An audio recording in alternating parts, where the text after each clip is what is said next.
tanggal 22 Juni. Teman-teman juga tahu beberapa saat minggu lalu, tidak salah, ada berita di beberapa media TV dan media online tentang adanya persetubuhan di sebuah sekolah Islam madrasah yang diduga dilakukan oleh seorang pengajar atau tepatnya guru agama. Korbannya sendiri atas inisial DTZ, umurnya 11 tahun 2 bulan. Setelah orang tuanya melaporkan kepada pihak Polres Demak, Satreskrim bergerak dengan cepat, korban diperiksa, saksi diperiksa, ternyata sampai dengan hari ini, kurang lebih 2 minggu sudah menangani perkara ini, korbannya sebanyak 16 dan diduga masih akan ada korban yang lain. Kalau teman-teman menanyakan bagaimana sampai bisa ketahuan, awalnya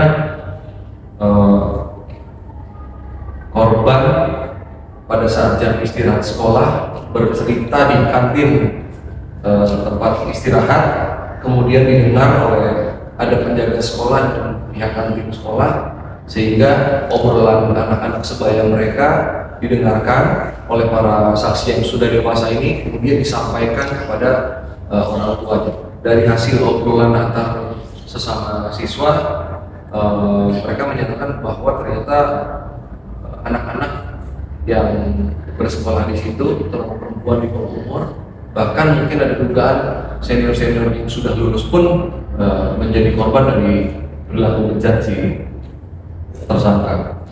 Bagaimana modus operandinya? Pada saat di dalam kelas atau pada saat jam belajar hafalan di sekolah, korbannya maju di sebelahnya, kemudian tangan korban dipegang dan diarahkan kepada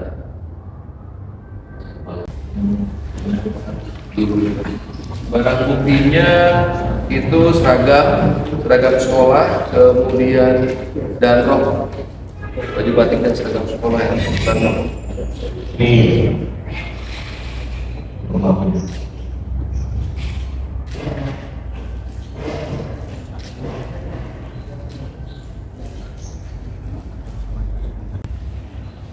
Pak, motivasi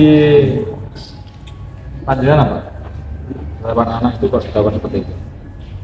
Tujuannya apa?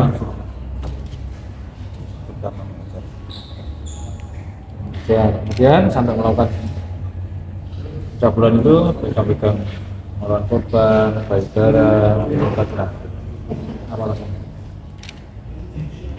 Nah, salah.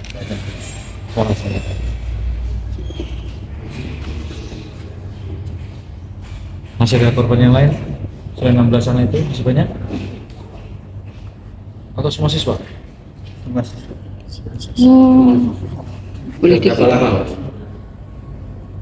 Semua siswi ya, bukan siswa ya, siswi ya, siswi perempuan ya. Ada berapa kelas? Ada berapa kelas? 3 kelas ya. Semua siswi. Diapakan itu? Siswi. Biar pegang-pegang.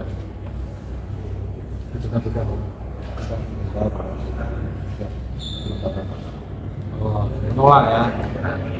Terus kalau menolak kamu apain, Pak? Guys. Ketika menolak dipaksa atau ganti di siswi yang lain?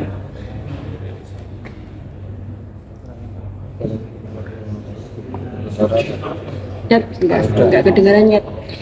Nggak sampai dipaksa ya?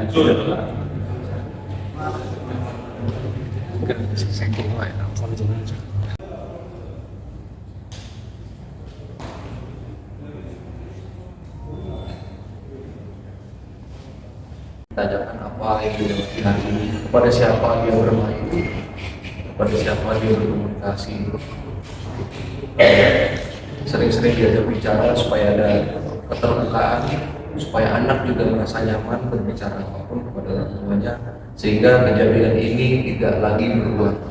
Karena berulang Jujur, Satreskrim kurun waktu 8 sampai 10 bulan ini cukup banyak menangani perkara yang ada di wilayah hukum Demak, yang mana membuat kita miris karena korbannya hampir semua 95% korbannya adalah anak di bawah umur, dan itu dilakukan oleh orang-orang dekat, orang yang dikenal oleh pelaku atau orang yang dihormati, baik di lingkungan pelaku sendiri, lingkungan keluarga, bahkan di lingkungan sebuah desa atau kecamatan.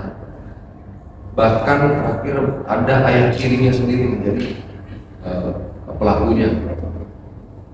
Kenapa saya tekankan ini? Ya, jangan sampai terjadi lagi orang tuanya juga terlalu percaya dengan orang lain, tokoh apa dihormati gitu, dianggap biasa saja, namun dibiarkan sehingga masa depan anaknya jadi hancur. Mudah-mudahan ini tidak terjadi lagi. Baik, kalau tidak ada, itu tadi 3 perkara yang boleh sampaikan. Nanti masih ada 3 perkara lain, kalau biasanya masih ada 4 perkara lain yang akan disampaikan oleh Satreskrim. Sekali lagi teman-teman, terima kasih. Himbauan yang paling akhir tadi betul